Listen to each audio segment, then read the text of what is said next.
two parts of this question. I'm an advocate on record in the Supreme Court of India, of course. Thanks for the great introduction. And I've now been practicing law for over 6 years. How I came to do it is a story of choice and of elimination. So I was a good student in school, and the authorities wanted me to, the school administration wanted me to pursue science and maths, which I was not quite inclined towards. I wanted to do arts. So in that twist, in that fight of what to choose, what not to choose, I was offered to take commerce up. And with commerce, another thing was I also wanted to do a professional degree. So when you're at that stage, your idea is to become a professional, get into a big organization, make some money, have good 20s. So like every other student, that was my thought process as well. But once I was sincerely considering colleges, I had taken up commerce. I also realized that I was a regular MUNer. I was regular at debating. So I figured that if my commerce education and my co-curricular exercises are to find a common ground, it's going to be law. And also the back in my mind, I still had that desire to study arts and political science, which again gets fulfilled with studying law. So that's how I came about to choose law as a course. Eventually, of course, once I was in the law school, things were slightly different, and progress, as it happens, was.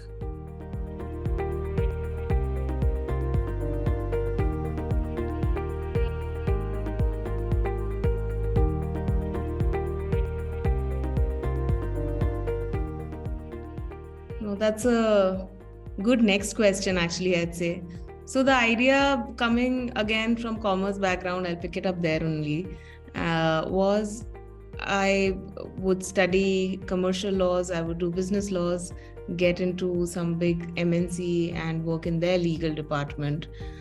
And I was a cautious student, I'd say. So I always had a plan B ready with me. So my plan B was, if this does not work out, I will get into one of the NGOs, or I'll do some social work. Those were my two only alternatives. Litigation, as it happens, was not on the scene. But while I was interning, I got an opportunity to work with some dispute resolution teams in law firms. I got to work with a senior advocate in Calcutta High Court. And that sort of changed my perspective of how I used to look at litigation, and also made me realize that I was enjoying these internships far more than I was enjoying my corporate internships. So the idea of doing law was very different from how I'm practicing it today. Yeah, that was the vision. The vision was get into a law firm or a big MNC, get onto one of the legal departments, practice commercial law. Dispute resolution, which I do now, was not on my agenda. But law schools are great ground, to explore and to have an open mind and to actually take risks. So I ended up discovering that dispute resolution was something that I was enjoying far more. And then I decided to get into litigation full time.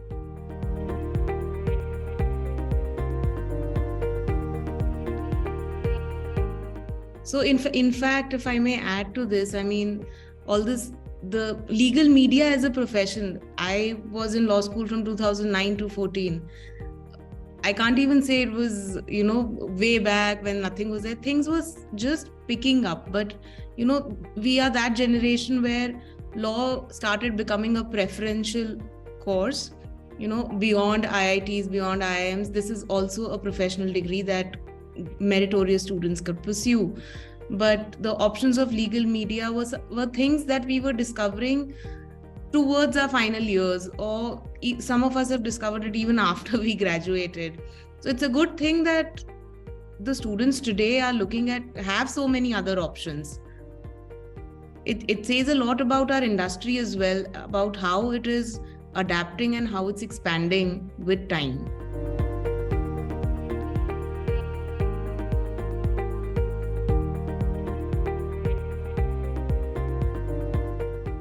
So I don't think cases are something that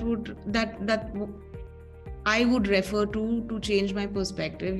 As a fresh out of college, first year law associate, when you come to court, all you know is, even if you've done your internships with some litigation with chambers, you still think it's essentially the senior and the junior who are doing the real work.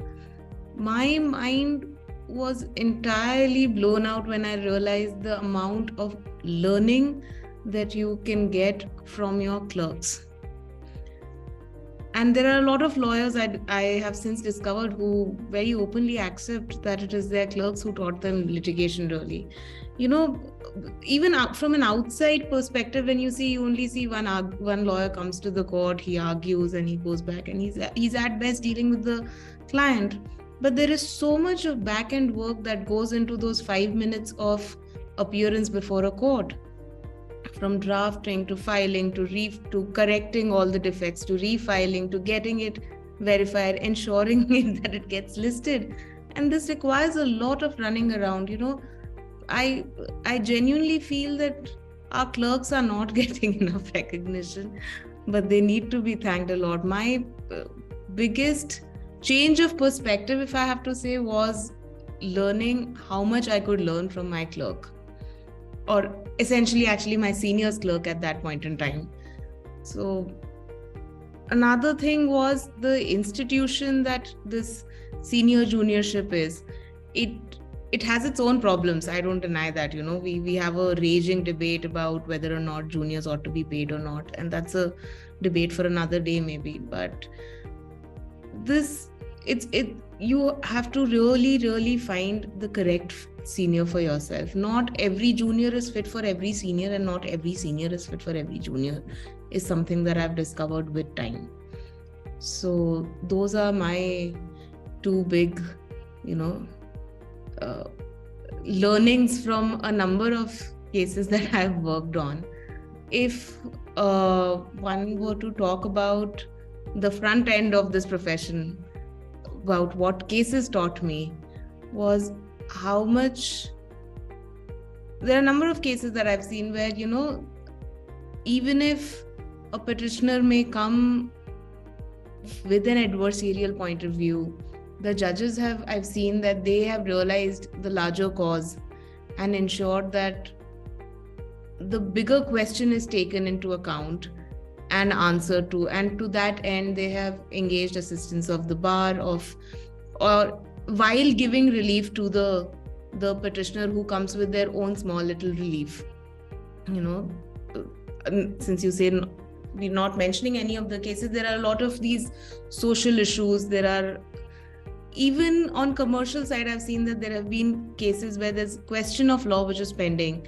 The courts take it up upon themselves. So the image which we have of kuch nahi hota hai, कोर्टों में तारीखें चलती है, yes, we have heavy pendency, but every once in a while, the judges are definitely trying, bar as well as the bench are definitely trying to resolve whatever issues there exist in the system. So there's a sense of sincerity which may not always be very obvious to an outside eye, but once you're on the inside, you realize the amount of pressure, the amount of time that all of these different moving elements in the legal universe are spending on every aspect of the profession.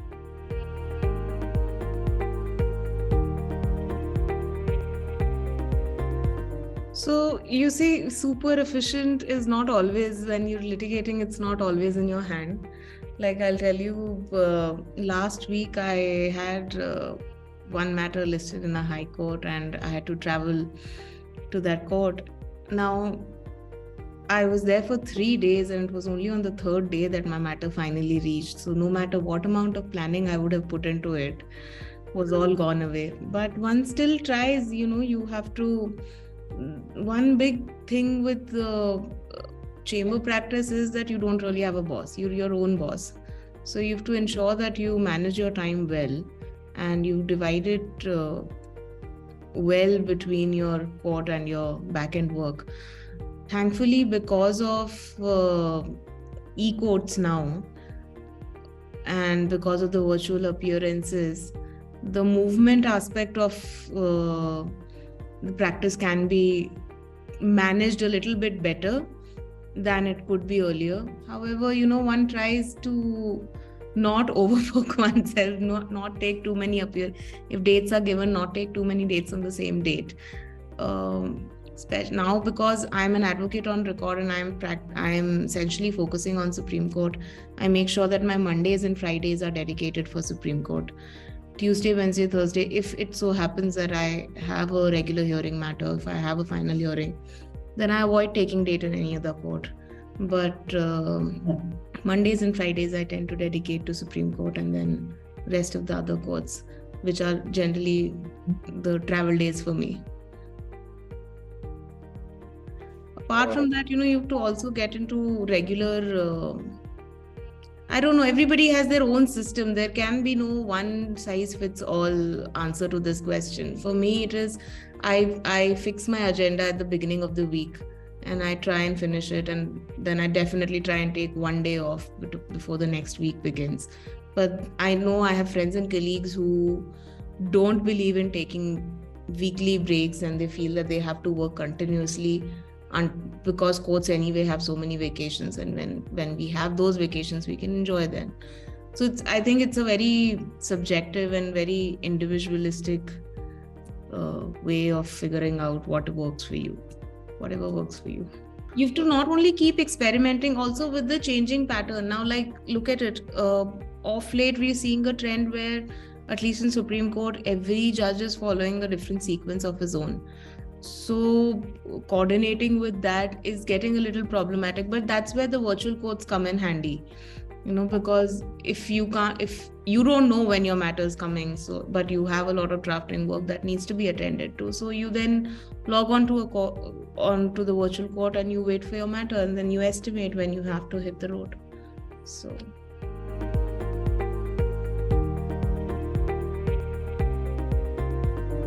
okay, so first part first, what is the difference? Now, when you register with the Bar Council, you get registered as an advocate. As an advocate, you can appear in any court, even in Supreme Court actually. The only thing is the Supreme Court of India requires advocate on records to be the only people who file under their name. So as advocate, you can certainly appear before the court, you can argue a case, but you will not be allowed to file any petition under your name.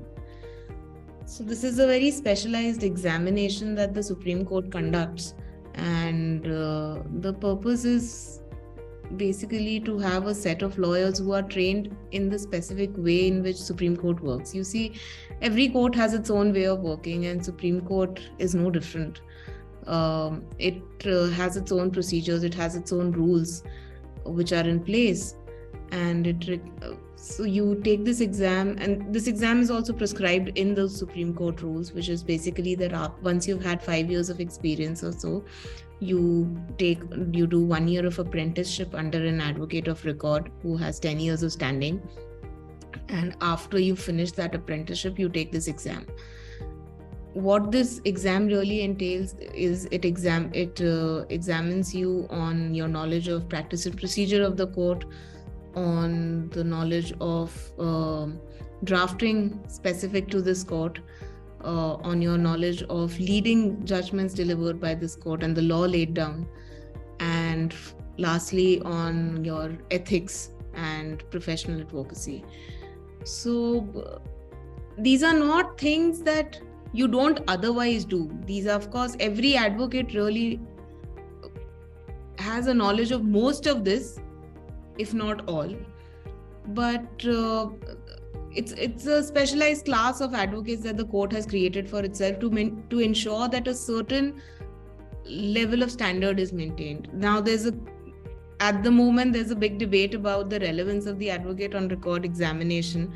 But personally, I would say, given the fact that our bar exam standard has not been raised in a long time, and until such time that our bar exam becomes slightly more, sieving in nature, we still need this exam in place where people who have a specialized knowledge of how this court is working are the ones who are allowed to file here. So there are also a few high courts that also have specialized exams. So for example, Bombay High Court has a system of solicitors. So if you've cleared if you've cleared that exam, Supreme Court grants you an exemption. Now it's been removed, but I understand the Patna High Court also had a system of advocate on record. Essentially, you can see its root somewhere in the system of solicitor and barristers, where solicitors were the ones who would brief the barristers, and the barristers were the ones who would argue before the court. Of course, with the Advocates Act, that system is gone, and now everybody who's registered as an advocate can brief as well as argue. But advocate on record system still retains. I think it's a system that was created to have a small set of lawyers, to not necessarily small. I mean, now we're about 2,000-3,000 of us, so that's a big number, given that back about 2 to 3 decades back there were only 3 or 4 that were getting selected every year. So with the changing time, we're adapting, but I think the system is in place to ensure that there are people who specifically understand how Supreme Court works, because in certain ways this court works very differently from the rest of the courts.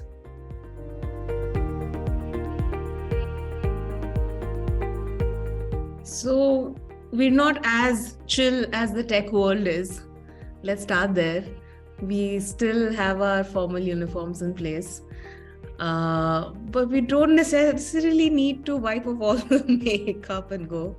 Everybody can carry on in their own style, of course. But one thing you must always ensure, and this is for every student, everybody who wishes to come into litigation, is be properly dressed always. Because, ultimately you're going before a bench to plead. And how you appear is bound to have an impression. I mean, no matter how much we wish to say that we shouldn't judge a book by its cover, almost all of us tend to judge every book by its cover.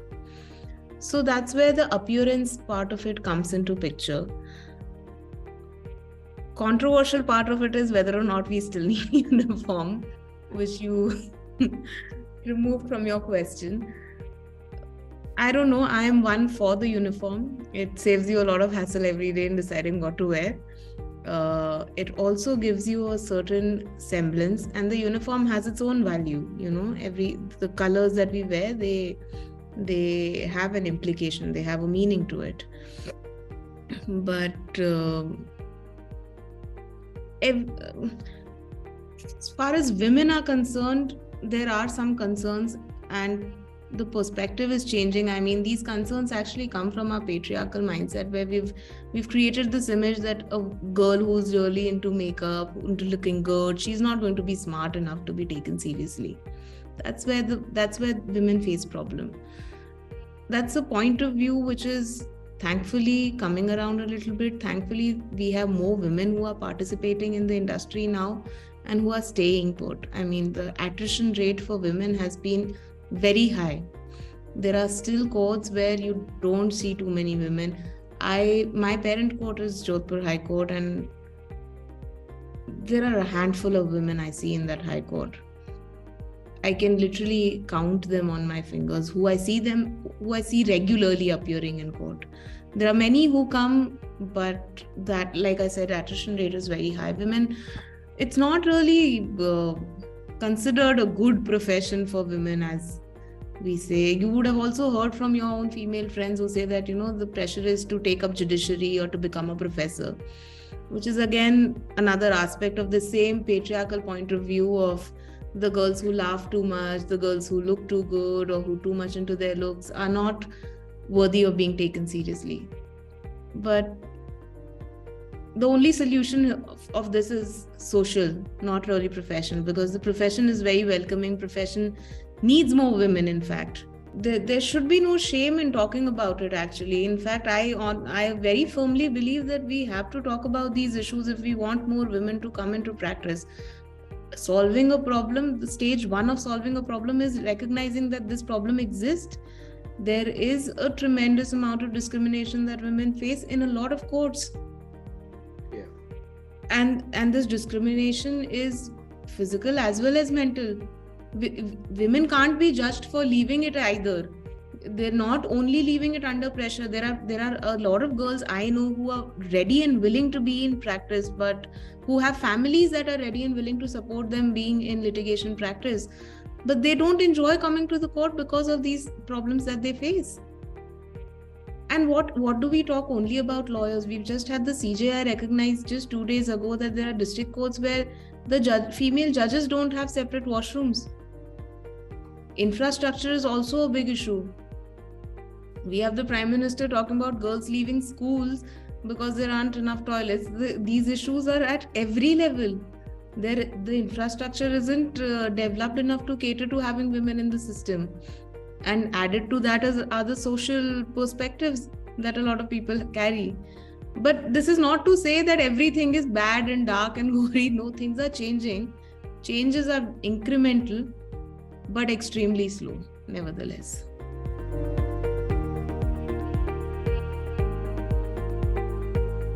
See, lots of things here to unpack. Legal tech as such has been around in litigation for a while. But how much of it is to be included in our everyday life is the question now. We've seen there have been systems of e-filing have been developing in certain courts over the last few years, but it was the COVID shock that completely made us really resort to e-filing, to e-courts, to virtual courts, everything. Now, what happens is you have over 500 districts in this country. Not every district has sufficient electricity. Not every district has sufficient infrastructure. There are places where judges are still handwriting their orders. So to build a tech system ground up is going to take a tremendous amount of work, effort, and financial resources. And apart from that, what will also be needed to done is to train lawyers. See, we have very, very seasoned, litigation doesn't have a retirement age. It doesn't come with retirement age. So there are people who are too old, and fortunately or unfortunately, not everyone can be taught beyond a certain age. And not everyone is open to learning, to unlearn and relearn, or to retrain themselves. These are some of the biggest problems that we are facing in the system today. Even where virtual courts have been introduced, even where judges are very, very sympathetic to virtual appearances, many lawyers are facing this. It's also, say you have 30 years of practice, you have 40 years of habit of coming every day to court, standing in front of court and arguing. And suddenly you're told one day to sit in your study, open a laptop and start arguing. It doesn't come as naturally to you. Again, another thing is you are so used to using your hardbound paper books. Being asked to refer to even a PDF it's a little problematic for you. You're too used to flipping your pages. These are very everyday issues. But despite all of that, efforts are now being made. The bar is more open than ever. The benches are also more open than ever to give tech a chance. And it's an inevitable course of action. Ultimately, everything will have to be electronic. Given environmental concerns, given the amount of paper that is involved, we will all ultimately have to give in. But what is required first is for our state to provide us with sufficient infrastructure to take care of that. Far as AI is concerned, you see, AI is now in use in almost all. You look at these search portals that litigation lawyers use every day. The searches, what we used to do, even me as a law school student, I remember we were still using Boolean search, we were still doing pluses, minuses. But today, the predictive technology in many of these search portals is so high. I'm literally typing one word and everything that's connected to it is coming out as option for me. So AI is definitely improving, everything is there, and there is a desire and will also to do it. But there are some teething issues that every change has.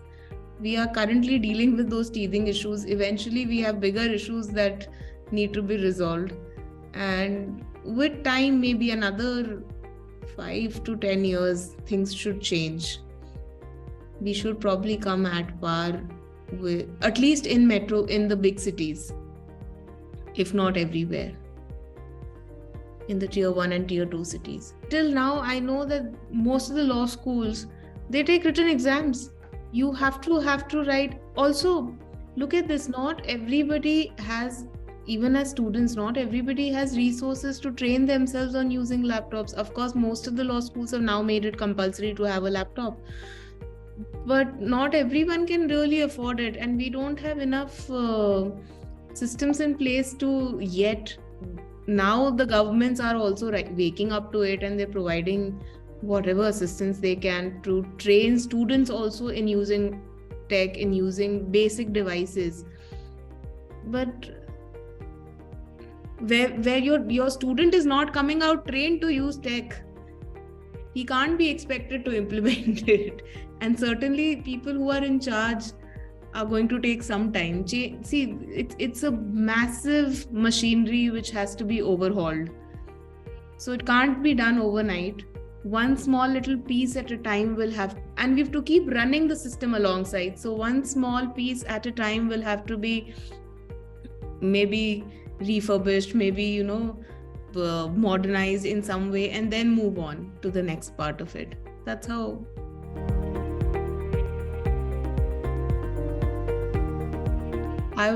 I have just one advice for everyone. Choose what you think you will be best at doing. Nothing is small, nothing is big, nothing is too far, nothing is too close. Everything in this profession, at least, is going to require tremendous amount of hard work, is by and large going to have a long gestational period. So be prepared for that, but be sincere towards what you do.